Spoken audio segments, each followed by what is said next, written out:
Alright, so the appraisal's in and the house has not appraised for the purchase price. What do you do?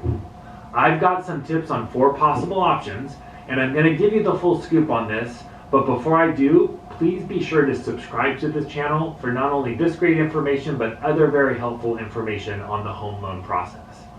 So your first option is obviously you could go back to the seller and ask them to reduce the purchase price, which would be the most ideal, or maybe negotiate the price or split the difference. But this may not be so easy in our current real estate market, but it is an option I wanted to mention.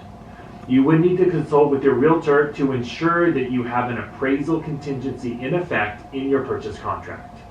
With the current seller's market and low inventory, it's very possible that you won't have this option.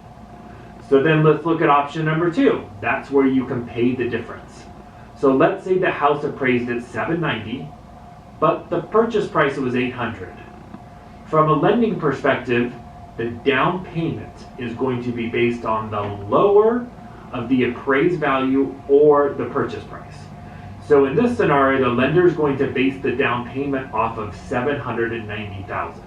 So let's say you're doing 20% down, it's going to be 20% of $790, which is $158,000.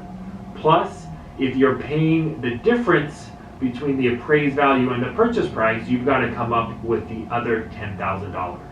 So in this scenario, you're going to need $168,000 plus your closing costs. But remember, you had offered $800,000 and you were already committed to putting down 20%, which is $160,000 plus closing costs.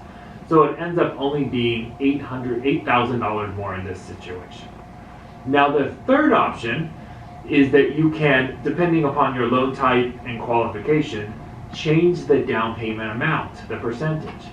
I'm working on some new videos that will go into more detail on this, and depending upon when you watch this video, maybe they're already on my YouTube channel, so make sure to subscribe. The short explanation is that if you're, say, putting down 20% on a home purchase and it appraises for less, your lender can always look at doing something like a 10% or a 15% down loan.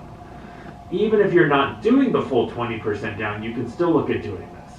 Now, by reducing the down payment, it's often possible to keep the same cash investment that you had initially thought. This is a great option for those that do not want to bring in the cash difference. Now, lastly, the fourth option to remember is that if you do have an appraisal contingency in your contract, you can discuss with your realtor about the possibility of canceling the contract.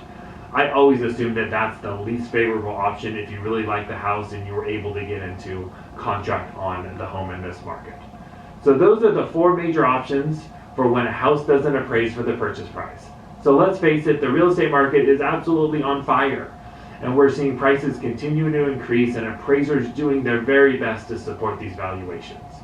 If you have any questions about this topic or any other home lending questions, please feel free to call or text me at 925-395-4212. Thanks.